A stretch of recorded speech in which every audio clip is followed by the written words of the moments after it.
When there is healthy competition, it is usually the consumer that benefits from it.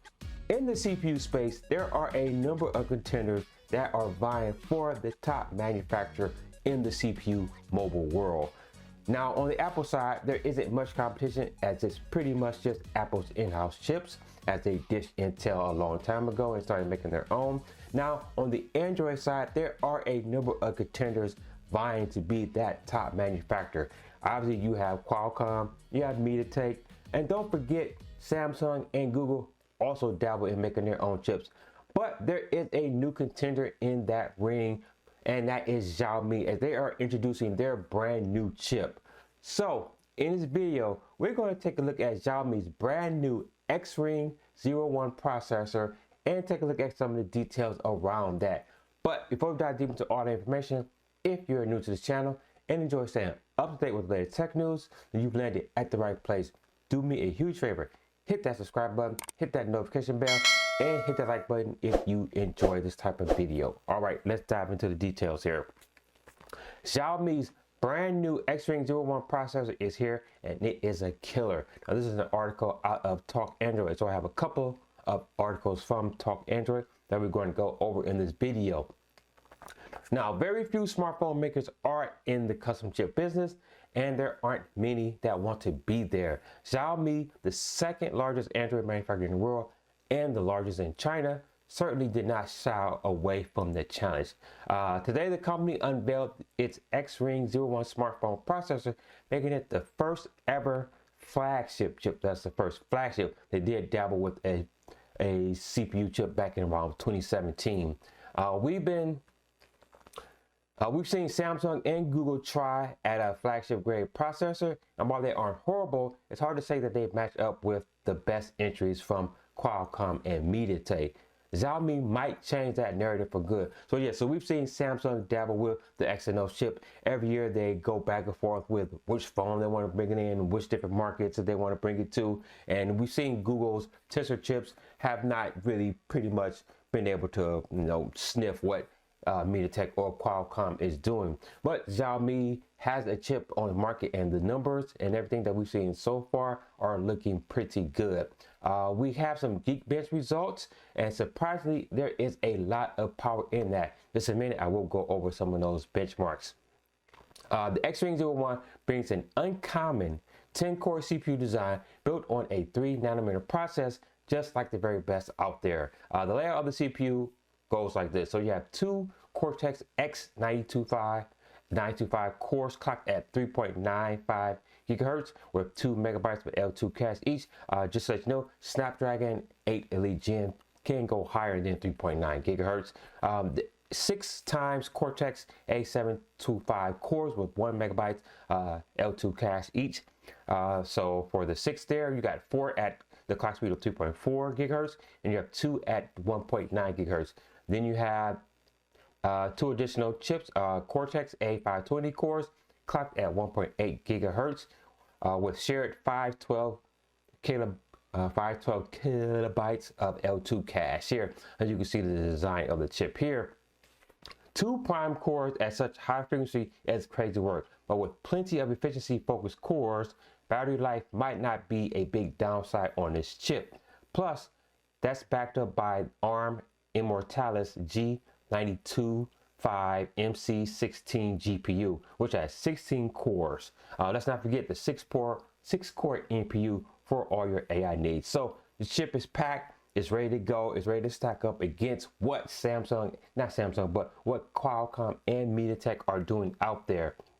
Now, here's a first look at some of the benchmarks. Now, this is some Antutu scores. Again, you take the benchmarks with a grain of salt, but it does give us a good look at what is possible with this chip right here. So obviously popping in at number 1 here with over a score of 3 million. And that is the official one. Then you have the number 2, which is the Snapdragon 8 Elite at 2.6 million. Then you have the user tested version of the XRING 01 at 2.5 million. And then you have the Dimensity 9400.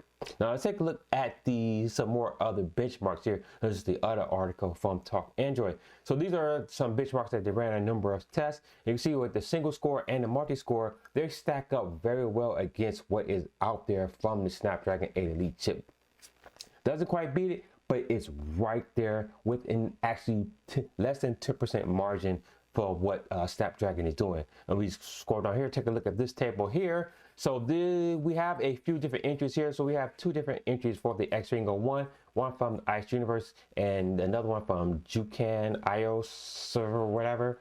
These are both notable and reliable leakers on X that post a lot of things. So one of those is likely an older test, and the more recent one and probably the higher one is probably the more recent test that an older test, and we have a recent test from probably Ice Universe that shows its scores like I show here, 3100 and 9600. Now compare that to what the Snapdragon is doing here, and Snapdragon still is coming out on top in both single core and multi-core, but this is still very impressive from Xiaomi if these numbers hold up to be true. For its first entry into the CPU space, it is right there again within 10% of the Snapdragon 8 Elite, and it is topping the MediaTek 9400 and the 9400 Plus, so it's right there. So this is actually a very good chip from Xiaomi right now, and it is definitely going to again put more competition on there, and it's going to force obviously companies to be more innovative, cut more costs, try to produce more power from their chips. And again, obviously this being a Chinese manufacturer, the chip is probably going to be cheaper than what Snapdragon and MediaTek are probably able to put out. And the first device that is expected to get this will be obviously the Xiaomi 15S Pro and the Xiaomi Pad 7 Ultra, which will launch in just a later this year. So those are going to be the first devices that will get those chipset. Now it's going to be interesting to see if they will maybe sell this to other manufacturers, or will they just keep this for themselves, pretty much the way Apple does it. But that will be interesting to see what happens with that. But let me know what you guys think about that. Do these early benchmark numbers have you excited? Do you think they can actually continue this and challenge Qualcomm Snapdragon 8 Elite for the top spot, or will Qualcomm snap back with the 8 Elite Gen 2? Now we've seen the benchmarks from that, and those numbers are actually looking pretty good, and you can check out that video right here. But once again, thank you for taking time out to watch this video.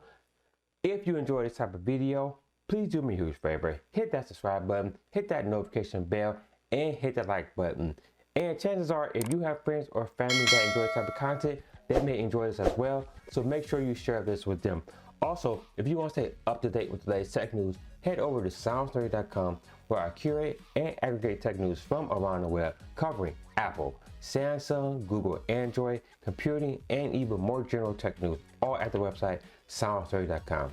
And for even more tech news in video form, check out one of these two videos right here. Until next video, guys, stay nerdy.